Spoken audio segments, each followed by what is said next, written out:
Subscribe చేయండి. యేసుక్రీస్తు నామములో మిమ్మల్ని ప్రేమతో ఆహ్వానిస్తున్న వారు గెస్తెముల తోట మినిస్ట్రీస్.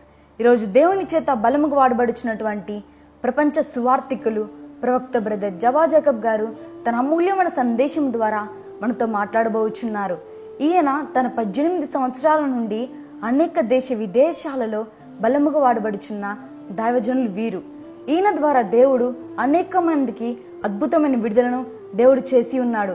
కృంటివారు నడుచుట, గ్రుడ్డివారు చూచుట, మూగవారు మాట్లాడ లాంటి గొప్ప కార్యములు దేవుడు చేసి ఉన్నాడు.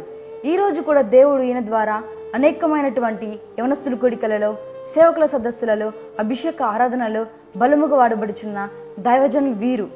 ఈరోజు మీరు కూడా ఏ ఆశీర్వాదం కొరకు ఈ టీవీ ముందు కూర్చొని ఆసక్తితో ఎదురు చూస్తున్నారో అదే ఆశీర్వాదం పొందుకోవడానికి నమ్మండి, విశ్వసించండి, దేవుని దీవెనని పొందుకోండి. పరిశుద్ధులందరికీ పునరుత్థానుడైన యేసుక్రీస్తు నామములు వందనాలు తెలియపరుస్తున్నాను.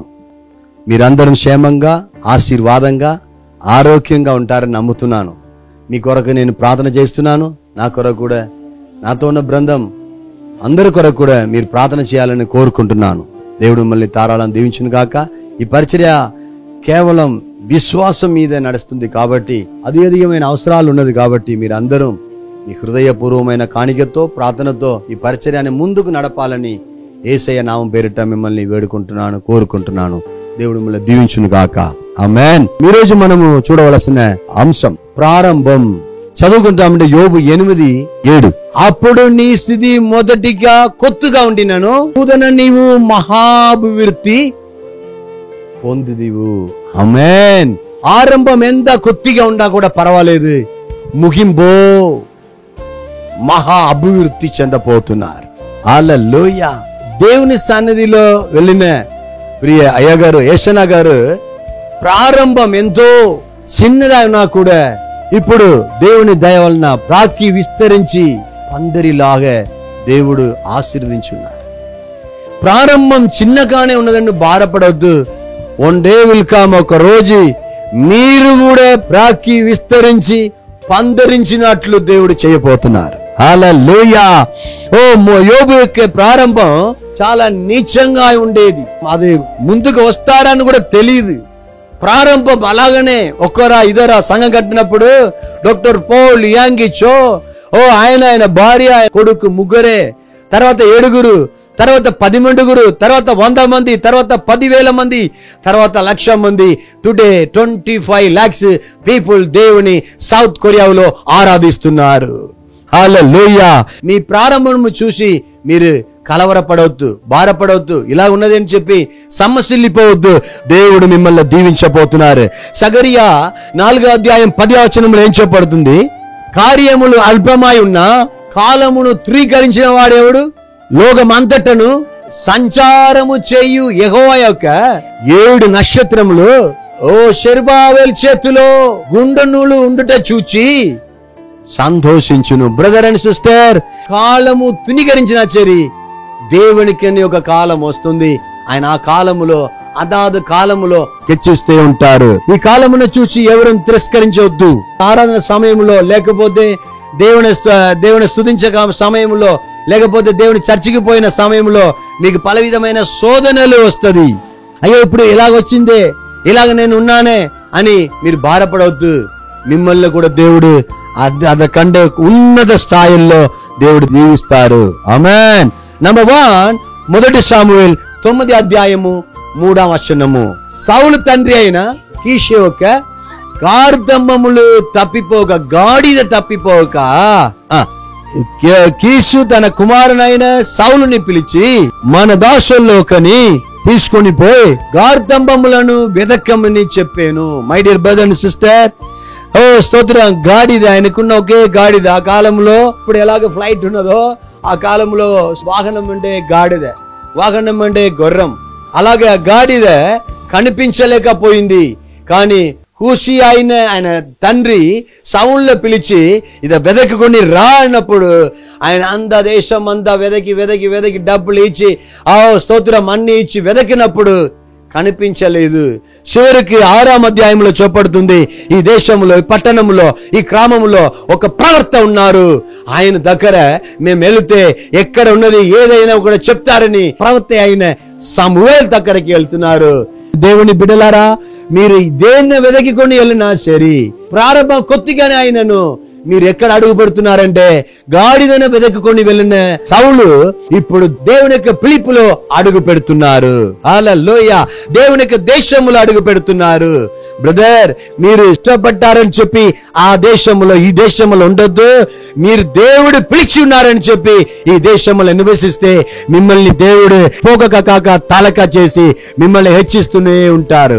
ఉన్నత స్థాయిల్లో ఉన్నత సమాధానంతో యోబు 25:2 ప్రకారం మిమ్మల్ని హై పీసులో మిమ్మల్ని నడిపిస్తారు. హల్లెలూయా. దేని కొరకు ఆయన బయలుదేరారు? గాడిదను వెదకడానికి. కానీ ప్రవక్త ద్వారా దేవుని యొక్క పిలిపిని తెలుసుకొని ప్రవర్తనగా వస్తున్నారు. ఒక దేవుని దాసులుగా వస్తున్నారు. రాజులుగా దేవుడు మార్చుతున్నారు. డియర్ బ్రదర్, డియర్ సిస్టర్, మీ పిలిపిని మీరు తెలుసుకొని మీరు బయలుదేరుడి. 2 ఇక్కడ చెప్పబడుతుంది, రూతు 2:3. కాబట్టి ఆమె వెళ్ళి పొలంలోనికి వచ్చి చేను కోయి వారు వెనక పొలంలో ఏరుకొనేను. ఆ పొలంలో ఆమె పోయిన భాగము ఎలిమేలుకు వంశస్థులైన బోయాసిది. ఎలిమెలెకు ఎవరు? తన సొంత మామయ్య. ఆయన వంశస్థుడైన బోయాజు పొలాలకి వెళ్ళారు. ఏరుకోవడానికి లేకపోతే బ్రతికడానికి మీరు ఇక్కడ నుండి ఎక్కడికి వెళ్ళినా, దుబాయ్కో అరబీకో పలానా దేశానికి వెళ్ళినా కూడా అక్కడ మీరు దేవుని దేశంలో మీరు అడుగు పెడుతున్నారన్నది మరచిపోకండి. ప్రారంభం కొద్దిగా అయినా సరే మీరు దేవుని దేశంలో అడుగు పెట్టబోతున్నారు. Praise the lord. బహు బలంగా దేవుడు దీవించబోతున్నారు. రూట్ని దేవుడు మార్చారు. మీ రూట్ను కూడా దేవుడు మార్చుతారు. మిమ్మల్ని కూడా దేవుడు నిలబెట్టేస్తారు.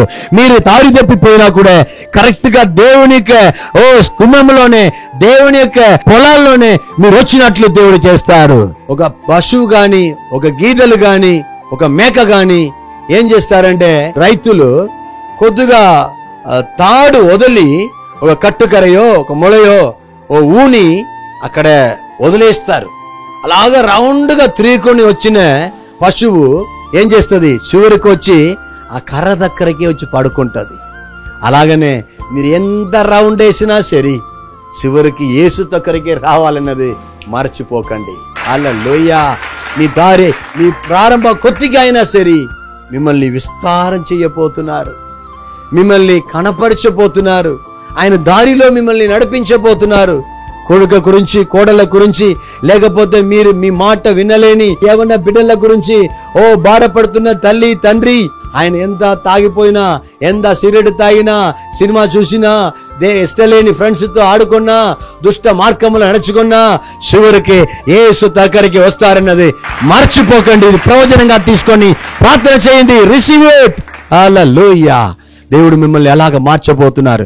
మీ లైఫ్ దేవుడు మార్చబోతున్నారు. మీ పిల్లల్ని దేవుడు మార్చబోతున్నారు. వాళ్ళు ఎలా వస్తారు బ్రదర్? తప్పకుండా దేవుని పాదంలో, దేవుని దేశంలో అడుగు పెడతారు. హల్లెలూయా. మూడవది మనం చూసినట్లయితే లూకా 5:5 ఇలాగ చెప్పబడుతుంది, సీమోను ఏలినవాడా, రాత్రి అంతా మేము ప్రయాసపడ్డాము, మాకేమి దొరకలేదు. ఆయనను మీ మాట చెప్పినా వాలలు వేస్తున్నాము ఆయనతో చెప్పాను. వారు అలాగే చేసి, బైబిల్లో చెప్పబడుతుంది, యోహాను సువార్త 11:11 153 చేపల్ని విస్తారంగా పొందుకున్నారంట. విస్తారమైన ఆశీర్వాదం. దేవుని మాట చెప్పినా మీరు ఏం చేస్తున్నారో అదన దేవుడు దీవిస్తారు. హల్లెలూయా. బాధపడకండి, భయపడకండి. హల్లెలూయా. దేవుని పిలుపులో ఉండండి. దేవుని పిలుపు ఉన్న ప్లేస్ లో ప్రారంభం కొత్తకైనా సరే ముగింపు మహిమకరంగా మారుతుంది. ఆమేన్. వలలు చినిగిపోయింది. 150 3 చేపలు, పెద్ద పెద్ద చేపలు, కనీసం అది ఎన్నో కేజీలు ఉండొచ్చు.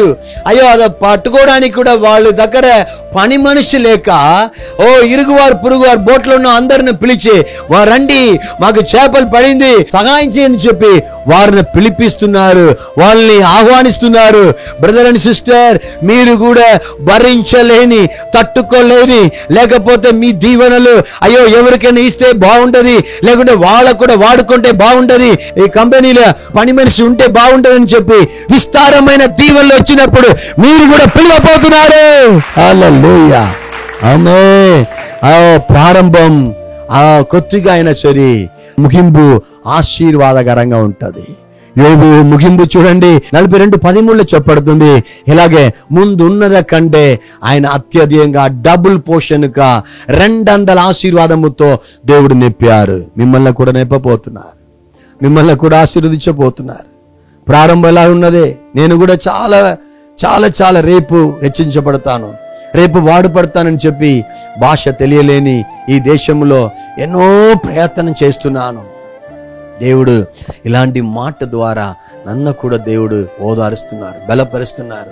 ప్రారంభం కుమారుడా, ప్రారంభం కొద్దిగానే ఉంటది, కానీ మీ ముగింపు మహిమకరంగా ఉంటదని చెప్పి ప్రతిరోజు బలపరుస్తున్నారు. ఎంతమంది మోసం చేసినా భారపడవద్దు, ఎంతమంది మిమ్మల్ని వదిలివేసినా భారపడవద్దు, ఎంతమంది మిమ్మల్ని వెలివేసినా భారపడవద్దు. మీ తల్లిదండ్రులు, మీ సహోదరులు, అక్క చెల్లెళ్ళు, అన్న తమ్ముళ్ళు వెలివేసినప్పుడు ఆయనే మిమ్మల్ని స్తోత్రం రక్షణకర్తగా, తండ్రిగా, తల్లికి, అక్కక, చెల్లికి, అన్నాక, తమ్ముడుగా మిమ్మల్ని ఓదార్చి మిమ్మల్ని కొత్తగా ఆయన మీ ప్రారంభమును విస్తారంగా దీవిస్తారు. Don't worry, be happy. Hallelujah. దేవుడు ఆశీర్వదించును గాక. ప్రార్థిస్తామా. మంచి తండ్రి, పరలోకపు గొప్ప తండ్రి, మహిమగల యేసయ్యా, జాలిగల దైవమా, ఎంతో స్తోత్రమయ్యా. విస్తారంగా ఆరంభించి అయ్యా స్తోత్రం తండ్రి, ఎంతో విస్తారంగా ఆరంభించి అల్పస్వల్పంగా ముగించబడిన వారిని మేము చూడలేదు. కొత్తగా ఆరంభించి విస్తారంగా ముగించిన సేవకుల్ని, మోడల్ పెట్టి వెళ్ళిన మిమ్మల్ని మేము చూసి ముందుగా కొనసాగిస్తున్నాము స్వామి. మమ్మల్ని కూడా ఒకసారి జ్ఞాపకం చేసుకోండి అయ్యా. దావీదుని జ్ఞాపకం చేసుకోండి దేవుడు, మమ్మల్ని జ్ఞాపకం చేసుకోండి అయ్యా. యోబుని జ్ఞాపకం చేసుకోండి దేవుడు, మమ్మల్ని కూడా జ్ఞాపకం చేసుకోండి అయ్యా. స్మరించుకోండి అయ్యా. యోవాబుని జ్ఞాపకం చేసుకున్న దేవుడు, మమ్మల్ని జ్ఞాపకం చేసుకోండి అయ్యా. లేయాల్ని జ్ఞాపకం చేసుకున్న దేవుడు, మమ్మల్ని జ్ఞాపకం చేసుకోండి అయ్యా. రెబెక్కాల్ని జ్ఞాపకం చేసుకున్న దేవుడు, మమ్మల్ని జ్ఞాపకం చేసుకోండి అయ్యా. మరియా మార్తాల్ని జ్ఞాపకం చేసుకున్న దేవుడు, మమ్మల్ని కూడా జ్ఞాపకం చేసుకుని మా అల్ప స్వల్ప కొత్తగా అయిన ఈ పరిచర్య పరిస్థితిని దేవుడా విస్తారంగా మార్చండి ప్రభువా. మీ నామ మాత్రం మహిమపడాలయ్యా. ఎవరు భారముతో, వేదనతో, నెట్వర్క్తో అయ్యా కేకలు వేసి కన్నీరుతో ప్రార్థన చేస్తున్నారో వాళ్ళకు కూడా దేవుడా దీవించి బలపరచండి అయ్యా. ప్రతి ఒక్కరు కన్నీరు తొడవండి ప్రభువా, బలపరచండి నాదా. కన్నీరు తొడవండి, సాతాను క్రియలను కొట్టివేయండి, పాపశాప రోగం నుంచి విడుదల దయచేయండి. రోగాత్మ, దురాత్మ, శాప కట్టని యేసు నామములో లయమై in the name of Jesus the Lord విడుదల ఇవ్వండి ప్రభువా. కృప లోపల భద్రపరిచి కాపాడండి. యేసయ్య అతి శ్రేష్టమైన నామములో ప్రార్థించి అడిగి వేడుకొనుచున్నాము పరలోకపు గొప్ప తండ్రి, ఆమేన్. దేవుడు మిమ్మల్ని గంభీరంగా ఆశీర్వదించబోతున్నారు, బలపరచబోతున్నారు. మీ మీద దేవుని యొక్క ఆత్మ ఉన్నది, మిమ్మల్ని దేవుడు ఆశీర్వదిస్తారు. ఈ వర్తమానం మీకు నచ్చినట్లయితే అనేకం పేరుకి ఫార్వర్డ్ చేసి ఆశీర్వాదం పొందుకోండి. దేవుని యొక్క నిత్య సమాధానం మీ అందరితో నిరంతరంగా ఉండును గాక. ఆమేన్, ఆమేన్.